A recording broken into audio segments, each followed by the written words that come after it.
లక్ష్మణరావు గారు, అంటే ఇందాక మీరు స్టార్టింగ్ లో అనుకున్నాం కులాంతర సామాజిక వర్గాలకి సంబంధించి హత్య అని అనేటప్పుడు ఇవి పులుముతున్నారు, అది నార్మల్ గా జరిగిన జనరల్ గా ఇద్దరి మధ్య కక్షపూరితంగా జరిగిన హత్య అయి ఉండొచ్చు అని అన్నప్పుడు మీరు అన్నారు కదా రాజకీయాలకి వీటికి పులమడానికి ప్రయత్నం చేస్తున్నారు అని, మరి మీరు మెన్షన్ చేస్తున్నారు ఇప్పుడు. నేను అనేది ఇక్కడ నేను రాజకీయాలకి మీరు కూడా రాజకీయానికి కులానికి మెన్షన్ చేస్తున్నారు కదా. నేను ఇక్కడ రాజకీయాలు మెన్షన్ చేయడం అంటే అక్కడ జరిగిన హత్య ఏదైతే ఆ వ్యక్తి ఎవరైతే ఉన్నారో హరిశ్చంద్ర ప్రసాద్ కులాన్ని పెట్టి మాట్లాడాడు. మీరు బలిజులు, మీ స్థాయి ఏంటి, మీ ఇదేంటి, మీరు మా కింద పనిచేసే వ్యక్తులు అన్నప్పుడు అక్కడ కులమా వస్తుంది. వాళ్ళు రాజకీయంగా వాడుకున్నారు కాబట్టి మేము మాట్లాడితే రాజకీయం అంటారమ్మా. వైఎస్ఆర్ పార్టీ వాళ్ళు స్పందిస్తే రాజకీయం అంటారు. మేము ఎక్కడ రాజకీయం చేయలేదు దీన్ని. మరి ఇప్పుడు మీ నాయకులు ఎవరు స్పందించలేదు, మీ నాయకుల నుంచి ఎలాంటి సపోర్ట్ ఇస్తున్నారు, ఎలా స్పందించారు? అంటే ఇప్పుడు టీడీపీకి సంబంధించి అధికారంలో ఉన్నారు కాబట్టి నష్టపరిహారాన్ని అందించారు అనుకున్నాం. అలాగే ఇప్పుడు హోమ్ మినిస్టర్ వంగల్పూడి అనిత, తర్వాత అక్కడ లోకల్ ఎమ్మెల్యే వీళ్ళందరూ కూడా వెళ్ళడం జరిగింది. సో ఇది యాజ్ యూజువల్ జరుగుతూ ఉంటుంది అధికారంలో ఉండేటప్పుడు. సో ప్రతిపక్షంగా ఉన్న మీరేమైనా ఇప్పుడు అప్రోచ్ అయ్యారా దీనికి సంబంధించి? ఏమైనా మీ నాయకులు ఎలాంటి యాక్షన్ తీసుకుంటున్నారు? ఇక్కడ ఈ రోజున లక్ష్మీనాయుడు కుటుంబానికి ఆ రకమైనటువంటి నష్టపరిహారం గాని ఆదుకోవడం గాని ప్రభుత్వం నుంచి వచ్చినటువంటి ఏవైతే ఉన్నాయో ఇవన్నీ కూడా మేము పోరాటం చేయడం వల్ల వచ్చింది కదా. వైఎస్ఆర్ పార్టీ నాయకులు మాకున్నటువంటి అక్కడ ఉన్న నాయకులు పోరాటం చేయడం వల్లే ఆ విషయాన్ని బయటికి తీసుకొచ్చి దానిపైన మాట్లాడటం వల్ల గట్టిగా ప్రభుత్వాన్ని అడగడం వల్ల కదా ఈ రోజున ఆ యొక్క కుటుంబానికి న్యాయం జరిగింది. ఈ రోజున ఎకరాల భూమి వచ్చిన వాళ్ళకి లక్షల కొద్ది డబ్బులు ఇచ్చారంటే మేము అడగడం వల్లే.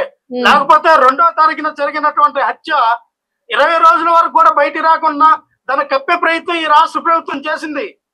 ఈ హత్య ఎవరికి తెలియకుండా, ఈ హత్య అసలు బయటికి రాకుండా చేయాలని ప్రయత్నం చేశారు కదా. స్థానిక ఎమ్మెల్యే పట్టించుకోలేదు, అక్కడ ఉన్నటువంటి పోలీసులు పట్టించుకోలేదు. మేము దాన్ని బయటకు తీసుకొచ్చిన తర్వాతే కదా, మేము అడిగిన తర్వాత కదా ఈ రాష్ట్ర ప్రభుత్వం వాళ్ళకి నష్టపరిహారం ఇచ్చింది. ఇంకా అంతకన్నా ఏముందో, మేము ఆ యొక్క కుటుంబానికి సపోర్ట్ చేసాం, ఆ కుటుంబానికి అండగా నిలబడ్డాం. మీరు ఎలాంటి కంప్లైంట్ రైజ్ చేశారు సార్? ఇప్పుడు మీరు ఎలాంటి కంప్లైంట్ రైజ్ చేశారు? ఎందుకు అనంటే ఇప్పుడు ఎవరైతే ఆ మృతుడి భార్య ఉన్నారో ఆవిడ ఇచ్చిన వాంగ్మూలం కానివ్వండి, లేదని అనుకుంటే మీడియా పరంగా ఆవిడ చెప్పింది కానివ్వండి, ఆ ఇద్దరు కూడా మంచి స్నేహంగా ఉండేవాళ్ళు. మాది వివాహము లవ్ మ్యారేజ్ చేసుకున్నాం, ఆయన కూడా ప్రేమ వివాహమే చేసుకున్నాడు. సో ఒకరికొకరు తోడున్నాము వివాహ సమయంలో కూడాను అని చెప్పేసి అనుకున్నారు. మరి ఇంత ప్రేమగా ఉన్న వాళ్ళకి ఎందుకు ఇట్లాంటి గొడవలు వచ్చినాయి తను చెప్పడం కూడాను? సో మీరు అన్నట్టుగా అంటే తన్ని ఫోన్ త్రూ హెరాస్మెంట్ అయితే ఉంది అని అన్నారు, కానీ ఎక్కడ ఈ అబ్యూజింగ్ టైప్ లోనే మెసేజ్లు వచ్చినాయి అని అయితే పర్టికులర్ గా ఆవిడ మెన్షన్ చేయలేదు. బట్ మీరు చెప్పారు, మీకు అంటే మీరు ఎలాంటి ఎవిడెన్స్ తోని మీరు మీ వల్లనే ఇప్పుడు వాళ్ళకి నష్టపరిహారం అందింది అని అంటున్నారు. సో ఎలా అప్రోచ్ అయ్యారు, ఎవరు అప్రోచ్ అయ్యారు? మా పార్టీ నుంచి అధికార ప్రతినిధులు, అలాగే ఎమ్మెల్యేలు, అలాగే పాప సమాజ వర్గానికి సంబంధించినటువంటి వైఎస్ఆర్ పార్టీ నాయకులు కూడా ఆ యొక్క కందుకూరు వెళ్ళి వాళ్ళ కుటుంబాన్ని సందర్శించి వాళ్ళకి జరిగినటువంటి ఏ రకంగా జరిగింది ఆ యొక్క సంఘటన అనేది పూర్తి వివరాలు సేకరించారు. అలాగే ఆ నాయకులు ఎవరైతే మరి త్రూఅవుట్ ఎవరైతే చెప్పి ఉన్నారో ఆ యొక్క సంఘటన వివరాలు కూడా బయటకు వచ్చి మాట్లాడారు.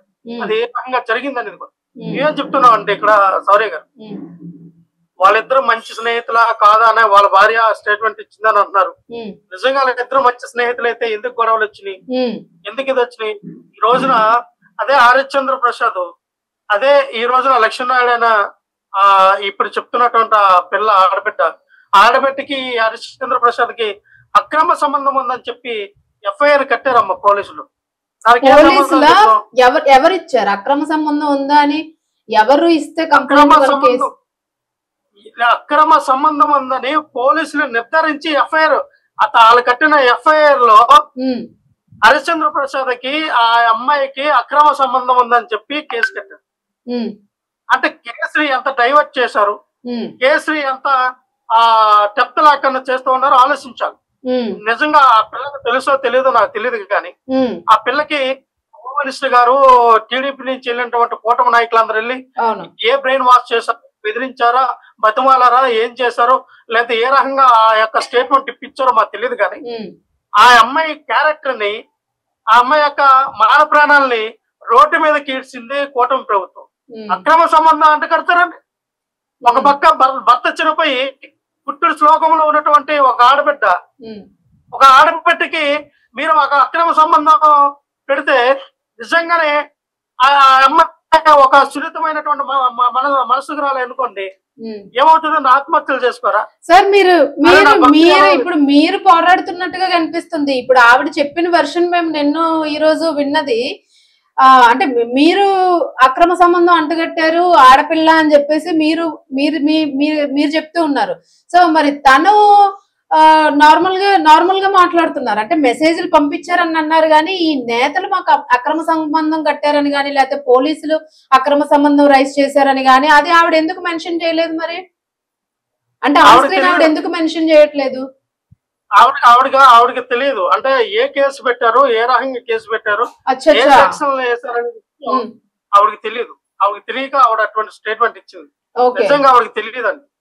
తెలిస్తే నిజంగా క్యారెక్టర్ అసెస్మెంట్ అయితే ఖచ్చితంగా ఆవిడ వచ్చి మాట్లాడుతుంది కదా, ఎందుకు నాకు అక్రమ సంబంధం అంటగడుతున్నారు అంటారు కదా, తప్పు కదా. ఏ రకంగా పోలీసులు వారు ఏ రకంగా నిర్ధారించారు అని చెప్తాను. ఒకటే అమ్మా, ఇక్కడ మేము ఏదో రాజకీయం చేయాలి, కందుకూరి కట్నాన్ని మేము చెప్పట్లా, ఏదో రాజకీయం చేయాలి. మా జడ్పీటీస్ ని చంపేశారమ్మా నర్సీపట్నంలో మా జడ్పీటీస్ ని చంపేశారు వైఎస్ఆర్ పార్టీ. ఆయన 3 ఎకరాలు పొలం కొనుక్కున్నాడు. ఆ పొలాన్ని టీడీపీకి సంబంధించిన వ్యక్తులు కబ్జా చేస్తే దాని ద్వారా డాక్యుమెంట్ ఎవిడెన్స్ అన్ని ఉన్నాయి, ఆ పొలం తాలూకా కాగితాలు అన్ని ఉన్నాయి. ఆయన పోలీసు వ్యవస్థను అడ్డం పెట్టుకొని, రెవెన్యూ డిపార్ట్మెంట్ ని అడ్డం పెట్టుకొని ఆ స్థలాన్ని ఆక్యుపై చేసి కబ్జా చేసి ఆ స్థలం మీద వాళ్ళు ఉండి, మీరు మా స్థలం మీదకి ఎందుకు వచ్చారని అడిగితే ఆ వ్యక్తిని అత్యంత పాశవికంగా చంపేశారు మా వైఎస్ఆర్ పార్టీ జడ్పీటీస్ ని. అంటే ప్రజాప్రతినిధులు కూడా ఇక్కడ రక్షణ లేదు, ఒక జడ్పీటీస్ కి రక్షణ లేదు. ఆయన ఎన్నోసార్లు పోలీస్ స్టేషన్కి వెళ్ళి, అయ్యా నాకు ప్రాణహాని ఉంది, నన్ను కాపాడండి, పలానా వ్యక్తి నా యొక్క భూమిని కబ్జా చేసి నన్ను చంపేస్తానని చెప్తా ఉన్నాడు అని ఎన్నిసార్లు ఆ యొక్క ఎస్పీ గారికి, డిఎస్పీ గారికి, సిఐ గారికి మొరపెట్టుకుంటే ఆయన బాధ్యత ఆయన ఆలకించలేదు. నిజంగానే వాళ్ళ యొక్క ఆ రోజున కేర్ తీసుకుంటే ఈ రోజున ఈ యొక్క జడ్పీటీస్ జరిగేది ఉండేది కాదు కదా. నేనేమంటానంటే ఆంధ్రప్రదేశ్ రాష్ట్రంలో శాంతి భద్రతలు సరిగ్గా పనిచేయట్లేదు, పూర్తిగా ల్యాండ్ ఆర్డర్ టోటల్ ఫెయిల్యూర్ అయింది. ఎందుకు చెప్తున్నా అంటే ఇటువంటి హత్యలే కూటమి ప్రభుత్వం వచ్చినప్పటి నుంచి మనం చూస్తూనే ఉన్నామా. ఎక్కడైతే జరిగినటువంటి నంద్యాల జిల్లాలో జరిగిన మనం చెప్పాం, మొచ్చమరి కానీ అనంతపురంలో జరిగినటువంటి ఆ రేప్ కేసు అవనియండి, 14 ఏళ్ళ అమ్మాయి పైన జూన్ 2025లో అమ్మాయిని అలాగే అత్యంత పాశవికంగా అక్కడ ఉన్నటువంటి గ్యాంగ్ రేప్ చేశారు 4. అలాగే అది కూడా 3 సంవత్సరాలు చేశారంట అత్యంత పాశవికంగా. చూడండి, రాజమండ్రి వస్తారు అలాగే తల్లి కొడుకులు హత్యలు చేశారు. అలాగే కాకినాడ వచ్చేసరికి సామర్లకోట ఇక్కడ ట్రిపుల్ మర్డర్ జరిగింది.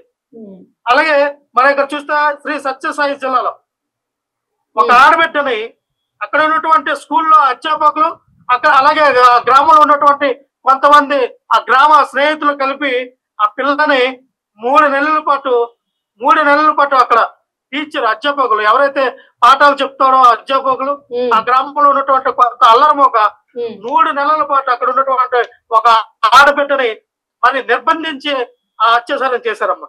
అలాగే ప్రకాశం జిల్లా కందుకూరులో ఇప్పుడు జరిగిన లక్ష్మణరావు, ఇటువంటి హత్యలన్నీ చూస్తూ ఉంటే ల్యాండ్ ఆర్డర్ అక్కడ ఉంది ఆంధ్రప్రదేశ్ రాష్ట్రంలో. పనిచేస్తాం. లక్ష్మణరావు గారు, మరి అంటే మనం మానవతా కోణంలో తీసుకుంటే మీరు అన్నట్టుగానే ఇప్పుడు సామాజిక దీనికి సంబంధించిన హత్య లేకపోతే రాజకీయానికి సంబంధించిన హత్య అనే దాని గురించి చర్చించుకునే తరుణంలోని మీరు చెప్పిన అంశము దీనికి రాజకీయ రంగు ఖచ్చితంగా కులానికి సంబంధించినది ఉంది అని చెప్పేసి మీరు బల్లగుద్ది చెప్తున్నట్లుగానే అనిపిస్తుంది. మరి ఇవి మీరు అన్నట్టుగాను ఈ హత్యలు జరుగుతూ పోతూ ఉన్నాయి, ఎలాంటి యాక్షన్ తీసుకోవట్లేదు, లా అండ్ ఆర్డర్ కి సంబంధించి పటిష్టమైన చర్యలు ఏమి లేవు అని చెప్పేసి అంటా ఉన్నారు. సో నెక్స్ట్ అంటే ఏంటి, మీరు ఏం చేస్తే ఎట్లాగా మీరు ముందుకు వెళ్ళబోతున్నారు దీనికి సంబంధించి? ఎందుకంటే ముందుకి పెరగకూడదు కాబట్టి ఇవి ప్రభుత్వం కూడా నియంత్రించి అధికారం కరెక్ట్ గా లా అండ్ ఆర్డర్ ని పటిష్టంగా చేయాలనే ప్రతి ఒక్కరు కూడా కోరుకుంటారు. ఎందుకంటే డైలీ ఇలా హత్యలు జరిగితే మళ్ళా అసలు రాష్ట్రంలోని ఇప్పటికే సగం భయంతో చచ్చి ఉన్నారు ప్రజలందరూ కూడా. సో ఇప్పుడు మీరేమంటారు, అంటే ఫైనల్ గా ఏం చెప్తారు? ఇప్పుడు చూస్తే రాష్ట్రం ఇప్పుడు వరకు కూడా ఈ సంవత్సరాల కాలంలో నిందితులకి సంబంధించి చెప్పండి. ఇప్పుడు నిందితులకి సంబంధించి కేసు ప్రొసీడింగ్స్ గురించి మాత్రం చెప్పండి. చెప్తానమ్మా, నేనేదో అన్నా. ఇప్పుడు వరకు కూడా 200 అత్యాచారాలు జరిగింది. ఈ యొక్క కేసు విషయంలో మీరు అన్నారు లక్ష్మీనాయుడు కేసు అన్న, ఖచ్చితంగా అమ్మా ఇప్పుడు లక్ష్మీనాయుడు కేసుకి ఏదో మనం ఇచ్చాము, పరిహారం ఇచ్చాము, ఏదో ఆ కుటుంబానికి న్యాయం చేసాం అనుకుంటే ఖచ్చితంగా అది కాదని నేను చెప్తాను. అసలు ఆ పోలీస్ స్టేషన్కి వెళ్ళినప్పుడే హరిప్రసాద్ పైన, హరిశ్చంద్ర ప్రసాద్ పైన ఇలా యాక్షన్ తీసుకుని ఉంటే నిజంగా లక్ష్మీనాయుడు బతుకుండేవాడు. ఆ రోజున యాక్షన్ తీసుకోలేదు కాబట్టినే ఆ వ్యక్తి చనిపోయాడు. ఇంకో విషయం ఏంటంటమ్మా, లా అండ్ ఆర్డర్ అనేది ఖచ్చితంగా ఆంధ్రప్రదేశ్ రాష్ట్రంలో లేదని చెప్పాలి. ఎందుకంటే ఈ రోజున ఎక్కడికి వెళ్ళా, ఒక ఆటో ఎక్కినా, ఒక బస్సు ఎక్కినా, ఒక ట్రైన్ లో ప్రయాణాలు చేసినా అక్కడ ఉన్నటువంటి ఒక సగటు మహిళ ఏం మాట్లాడుతూ ఉన్నారంటే, మా ఇంట్లో ఉన్నటువంటి ఆడపిల్లల్ని ఒక స్కూల్ కి పంపించిన, ఒక కాలేజీకి పంపించిన, ఒక జాబ్ కు పంపించిన వాళ్ళు టైం దాటి వస్తే వస్తారో రారో, వస్తున్నారో లేదో, అసలు వస్తారా అన్న భయాందోళన కలిగి ఉన్నామండి. ఇది ఆంధ్రప్రదేశ్ రాష్ట్రం యొక్క పరిస్థితి. ఆడపిల్లలకి రక్షణ లేదు. ఆడపిల్లని స్కూల్ పంపించాలన్న భయం వేస్తూ ఉంది, ఆడపిల్లని కాలేజీకి పంపించాలన్న భయం వేస్తూ ఉంది, ఆడపిల్లని ఒక జాబ్ కి పంపించాలన్న భయం వేస్తూ ఉంది.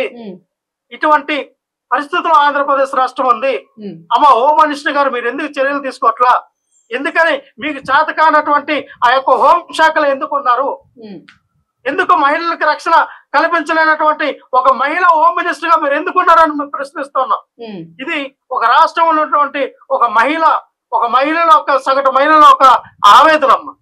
ఎందుకంటే ప్రతి ఒక్క ఆడబిడ్డ బయటికి వెళ్తే ఎవరు ఏం చేస్తారో, అక్కడ ఏ ఈవిటింగ్ చేస్తారో, ఏ ర్యాగింగ్ చేస్తారో, ఏ రేప్ చేస్తారో, ఏ మర్డర్ చేస్తారో అని భయాందోళనకు గురై ఉన్నటువంటి తల్లిదండ్రులు ఉన్నారంటే ఆంధ్రప్రదేశ్ రాష్ట్రంలో ఎక్కడ రక్షణగా ఉందా? లక్ష్మణరావు గారు ఎక్కడ ఉంది? అర్థమైంది మీరు అన్నది. సో ఖచ్చితంగానే ఇప్పుడు హోమ్ మినిస్టర్ అంటే మంత్రులు అయితే ఎలాగో వెళ్లి పరామర్శించారు, నష్టపరిహారాన్ని ఇచ్చారు. సో మీరు అన్నట్టుగానే లా అండ్ ఆర్డర్ కి సంబంధించి పటిష్టంగా చర్యలు తీసుకోవాలని కూడా మనం ఆశిద్దాం. ఎందుకంటే ఈ వేలోనైతే పోవాల్సిన అవసరం లేదు. ఎందుకంటే మంచి పనులు చేస్తే రాజకీయంగాను ఎవరైనా కూడా మెప్పు పొందే అవకాశం ఉంటుంది, నెక్స్ట్ మళ్ళీ గెలిచే అవకాశాలు కూడా కనిపిస్తాయి. సో ఇవన్నీ కూడాను దీనికి సంబంధించి చాలా బాధాకరమైన అంశం కాబట్టి సరైన పద్ధతిలోని ఖచ్చితంగాను దీని గురించి ఫర్దర్ ఇన్వెస్టిగేషన్ చేసి కేసుని ఎవరైతే హత్య చేసిన వాళ్ళు ఉన్నారో వాళ్ళని ఖచ్చితంగా కఠినంగా శిక్షించాలనే కోరుకుంటున్నాం. అందరం కోరుకునేది కూడా అదే, ఫర్దర్ జరగకుండా ఉండాలి అని అంటే అదే. Thank you sir.